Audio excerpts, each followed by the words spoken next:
It was supposed to be a quiet summer. After my sophomore year of college, I decided to spend a few weeks at my uncle's farmhouse in rural Kentucky. I hadn't been back since I was a kid, and I figured the open skies, cornfields, and long, lazy afternoons would help me reset. City life had been getting to me, and I wanted a break from traffic, deadlines, and crowds. Uncle Ray lived about 10 miles from the nearest town, in a modest 2-story house with faded green shutters. The property stretched out over several acres, with a rickety red barn, an old windmill that creaked when the breeze blew just right, and a gravel road that led deep into the woods. He lived alone now since Aunt Lydia passed, and he was thrilled when I asked to stay the summer. The first 2 weeks were peaceful. I spent my mornings helping with chores, my afternoons reading under a tree, and my evenings drinking sweet tea on the porch with Uncle Ray. We didn't talk much, but he liked having company. I liked the silence. There weren't many neighbors. One family lived half a mile down the road, and a couple of others were scattered across the valley. It was the kind of place where people waved from their trucks and left their doors unlocked. The only unsettling thing was how often I noticed a white van on the roads. At first, I thought nothing of it. Probably someone doing deliveries or maintenance. But the more I paid attention, the more I realized how odd it was. It had no logo, no windows, and always seemed to show up when I was out alone. Once, I spotted it parked near the end of Uncle Ray's driveway when I returned from a morning jog. Another time, I saw it idling beside a row of mailboxes as I biked past. The driver was always obscured, either by glare or distance. I mentioned it to Uncle Ray one evening, expecting him to brush it off. "What kind of van?" he asked. "Old. White. No markings. It's been popping up a lot lately." He frowned and leaned forward, placing his tea on the railing. "Where exactly did you see it?" I listed off a few locations. His face darkened with each one. "That road by the mailboxes? That's a dead end," he said. "Ain't nobody lives past there except the old Griffith property, and that place has been empty 10 years. I felt a chill. "You think someone's squatting there?" He didn't answer at first. "Just keep your eyes open, Micah. Don't go wandering off too far." That night, I locked my door for the first time since arriving. A few days later, Uncle Ray had to drive into town to get parts for the tractor. He asked if I wanted to come, but I told him I'd rather stay and go for a run. I waited until I saw his truck disappear down the road before lacing up and heading out. It was a hot morning, the kind that bakes the gravel and leaves everything smelling like dust and weeds. I took my usual route past the barn, over the creek bridge, and up the slope toward the old service road. It was shaded by tall pine trees, and I liked the way the sunlight filtered through the branches. That's when I heard it, the slow crunch of tires on gravel. I turned and saw the van. It was maybe 50 yards back, just creeping along. I stopped running and stepped off the road to let it pass. But it didn't pass. It stopped. The driver's door opened. A man stepped out. Tall, broad-shouldered, dressed in a dirty baseball cap, dark sunglasses, and a grease-stained t-shirt. He smiled. "You all right there, kid? Need a ride?" Something in his tone put every nerve in my body on high alert. "I'm good, thanks," I said, backing away. He stepped closer. "You sure? It's a long walk back to town." I didn't answer. My heart was pounding. I glanced around. No houses, no witnesses. Just me, this man, and the quiet woods. Then I saw it. A pair of bolt cutters in the passenger seat, a roll of duct tape beside it. I ran. I didn't look back. I tore through the brush, ignoring the branches that whipped my arms and the rocks that cut into my legs. I could hear him behind me, shouting, cursing, then the slamming of a van door. The engine roared to life. But I knew these woods better. I veered left, down a narrow deer trail, then cut across the creek, soaking my shoes. I could hear the van somewhere, tires spinning in the loose dirt, trying to circle around. I pushed harder. By the time I reached the barn, my lungs were on fire.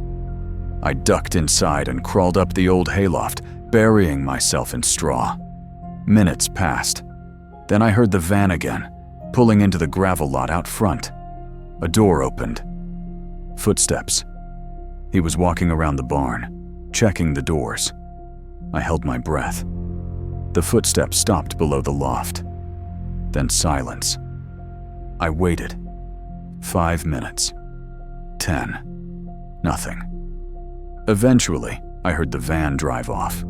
I stayed hidden another half hour before finally creeping out and running to the house. Uncle Ray was just pulling in. When he saw my face, he knew something was wrong. I told him everything. He called the sheriff, and they drove out to look for the van. But it was gone. No one had seen it leave. No plates. No trace. For the rest of the summer, I didn't run alone. Uncle Ray took his shotgun everywhere. I kept the doors locked. The sheriff later told us there had been reports in the next county of a similar van, seen near schools and parks. No arrests were made. Sometimes I wonder what would have happened if I hadn't noticed the bolt cutters, or if I'd tried to reason with the guy, or if I'd been slower. But I don't dwell. Just stay aware. Even in the quietest places, danger can be hiding in plain sight. And luck only takes you so far. Before we dive into the next story, if you're here for the first time, please consider subscribing to our channel and clicking the bell icon so you won't miss any of our upcoming stories. Your support truly encourages us and helps this channel continue to grow. And don't forget to share these stories with your friends and family. Thank you.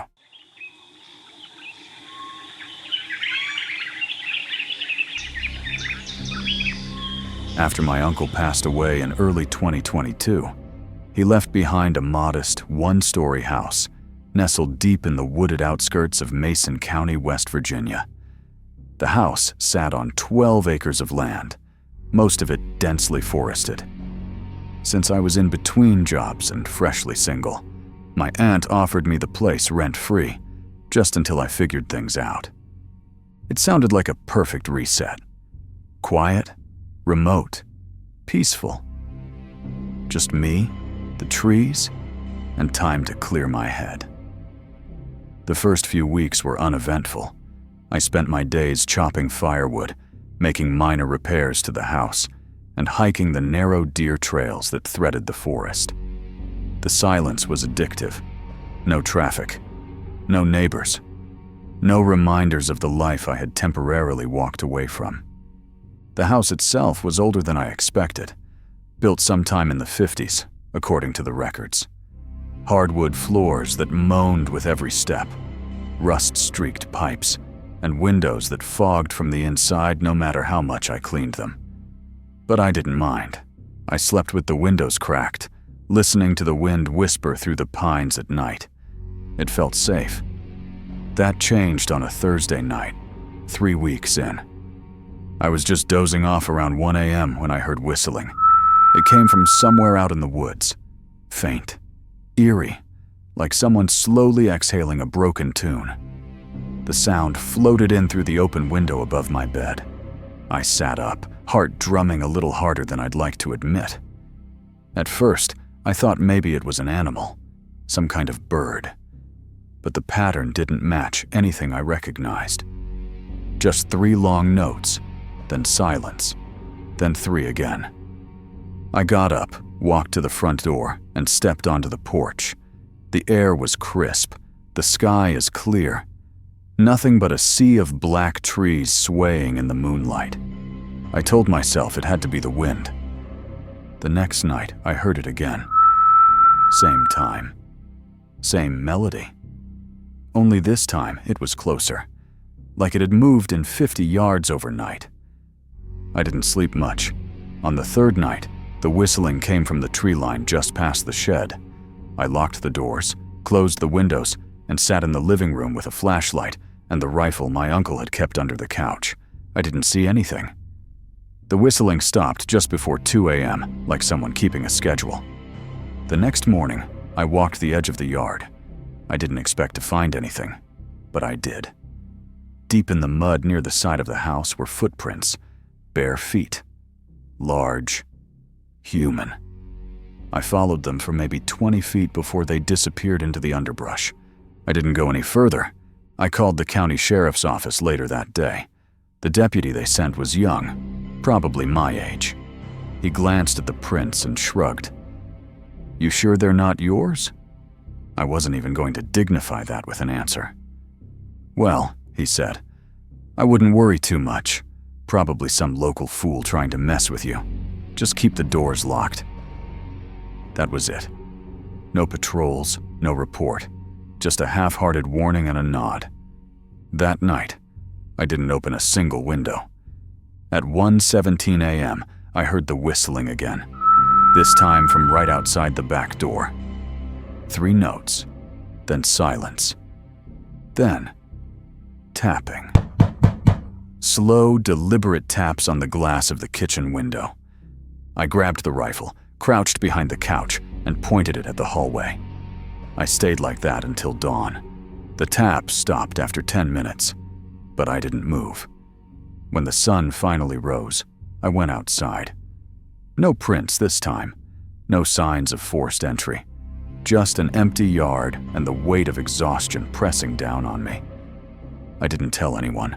I figured they'd say I was being paranoid. Maybe I was. But the fear didn't feel imaginary. 2 nights later, it got worse. At 1:17 a.m. exactly, the whistling returned. Only this time, it wasn't outside. It was coming from the hallway. I froze. I was in bed, paralyzed with fear, staring at the crack beneath my bedroom door. The whistling grew louder, closer. It passed the door and moved toward the living room. I didn't breathe. And then it stopped. Silence. I waited until morning to open the door. Nothing was out of place, except for one thing. The front door was unlocked.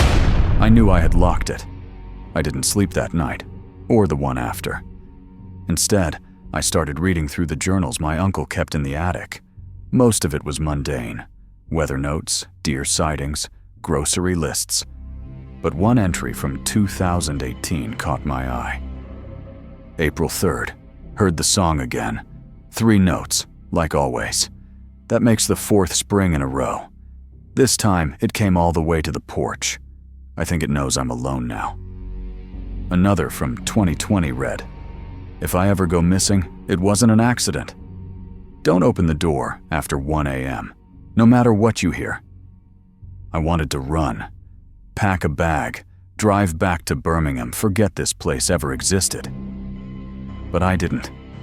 Instead, I bought trail cams and floodlights. I nailed the windows shut.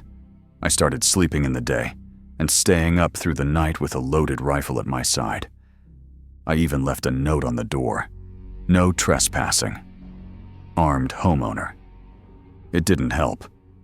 On April 12th, the power went out at exactly 1:14 a.m. The clock on my stove had been blinking 1:14 when I checked it later. 3 minutes later, the whistling began. Then knocking. Soft, persistent. On every wall. Like hands dragging across the house. Around and around. Then a voice. "Matthew." It came from the front door. I don't know how they knew my name. I stayed hidden in the bedroom closet, rifle trembling in my grip. The voice spoke again. "Come see." Then silence. I passed out from sheer panic sometime around 4 a.m. When I woke, everything was normal, except for one thing. The attic door was open. I hadn't opened it in days. I moved out that same day. Packed my bags, drove until the trees gave way to highways, and didn't stop until I reached my sister's place in Tennessee. The moment I got there, I called my aunt and told her everything. About the whistling, the figure in the hallway light that went out, all of it. I told her I couldn't stay another night in that house. I said, "Please, just sell it. I don't care to who, just get rid of it." She was silent for a while. Then she said, "I always wondered why your uncle started acting strange every spring." A week later, she put the house on the market. Sometimes, late at night, I think I hear those 3 notes again. But that's probably just my imagination. Probably.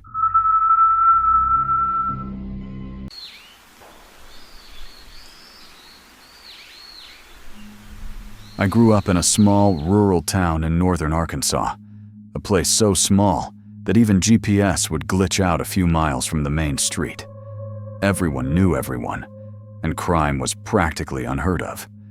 We were the kind of community where people left their doors unlocked and waved at every passing truck. As a kid, it was the perfect playground. Creeks, woods, cornfields, you name it. But what happened to me and my friend Tyler when we were 10 years old changed how I see the countryside forever. It was early August, sticky hot and buzzing with cicadas.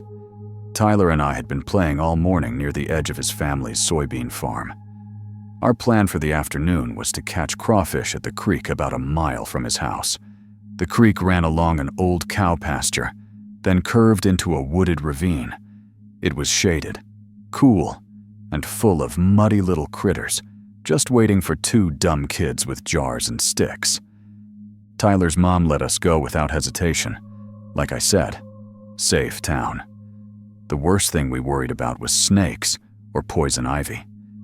We each packed a peanut butter sandwich and a Gatorade, then took off down the dirt path barefoot and happy. The walk to the creek took about 20 minutes. We laughed, talked about our favorite cartoons, and made plans to build a fort with the old lumber Tyler's dad kept behind the barn. Nothing seemed off until we got closer to the woods. That's when I saw something unusual. Someone had left a metal folding chair out by the water, right where we usually set our stuff down. At first, I figured it was one of the teenagers who sometimes fished there, but something about it felt off. It was positioned facing away from the water, like someone had sat there watching the path, and resting on the chair's seat was an old, worn baseball glove. Tyler picked it up, turning it over in his hand. "This looks brand new. Like, it was just left here." He sniffed it and wrinkled his nose. "Sweaty, too." I looked around. The forest was quiet, but not in the peaceful way. It felt like the woods were holding their breath. No birds, no frogs, not even the trickle of the creek. Just the thick, sticky silence and the buzz of a single fly somewhere nearby. I should have said we should go home. I should have trusted my gut. But Tyler grinned, shrugged, and said, "Free glove," before tossing it in his backpack. We settled near the creek and started our usual routine, flipping over rocks, giggling every time something wriggled in the mud. But the tension wouldn't leave my chest. Every snap of a twig, every rustle of a leaf made my head jerk around. I kept feeling like we were being watched. After about 30 minutes, I had this overwhelming urge to look up the ridge behind us. I turned around and froze. A man was standing at the top of the ravine. He was tall and thin, wearing a dirty gray hoodie and dark jeans. His hands were shoved into his pockets, and his face was hidden beneath the hood's shadow. He didn't move, didn't speak. He just stood there, facing directly toward us. I whispered to Tyler, "Don't turn around. Someone's watching us." His eyes widened. "Where?" "Up on the hill, behind the tree line." He nodded slowly and leaned toward me. "We should leave." We grabbed our bags and began walking casually back toward the path. We didn't run. We didn't want to show fear. But every second, I felt his eyes burning into my back. We had barely made it 50 feet when I heard it. A single, deliberate step behind us on the gravel. I spun around. The man was gone. "Where'd he go?" Tyler hissed. I didn't answer. My mouth was dry. We started walking faster. The path out of the woods twisted along the ravine, meaning we had to stay near the trees for at least another 100 yards. As we rounded a bend, I caught a flash of movement to the left. Something was ducking behind a tree. Then another step behind us. We ran. Tyler was faster than me, but he slowed just enough to keep pace. We didn't say a word, just ran full speed through the woods, heart slamming against our ribs. I could hear him breathing hard beside me. Branches scraped our arms and legs. Pebbles dug into our bare feet. But we didn't stop. We didn't stop until we saw the edge of the field, the golden soybeans swaying in the sun. We sprinted out of the trees, onto the open trail, and didn't look back. Back at Tyler's house, we burst into the kitchen, gasping and muddy. His mom screamed, thinking we'd been bitten by a snake or attacked by a dog. We tried to explain. She asked us if we were sure it wasn't just an older kid playing a prank. We swore up and down it wasn't. Then Tyler remembered the glove. He pulled it out of his bag to show her. It was gone. There was no glove in the bag. Nothing but his sandwich and his Gatorade. I'd seen him put it in there with my own eyes. But now, it was like it had never been there at all. That night, I had the worst nightmares of my life. I dreamt of the man in the hoodie standing outside my bedroom window. I couldn't see his face, only his hands, dirty, long-fingered, pressed against the glass. I woke up screaming, and my parents rushed in thinking I was sick. I didn't go near the creek again that summer. Tyler didn't either. His mom forbade it. A few weeks later, we heard a rumor that one of the teenagers from the next town over had gone missing near the ravine. They found his fishing gear, but not him. That's when Tyler and I told the sheriff what happened. He listened carefully, scribbled notes, then thanked us and told us we were brave. But nothing came of it. No suspects. No leads. The next summer, we moved to the city. Years passed. Life went on. Until last year, when I went back to visit the old town for a family funeral. I stopped by the creek on a whim. I don't know why. Maybe to prove to myself it was just a childhood fear blown out of proportion. Maybe to find peace. The folding chair was still there. Same spot, same angle, same rusted joints and weather-beaten fabric. Only now, resting on the seat, was something else. A red toy car. Clean. Untouched. Like it had just come out of a box. I didn't touch it. I didn't stay. I ran. I drove out of that town and haven't been back since. Tyler and I still talk. We don't mention the woods. We don't mention the glove. And sometimes late at night, I hear gravel crunching beneath my window. Just 1 or 2 steps.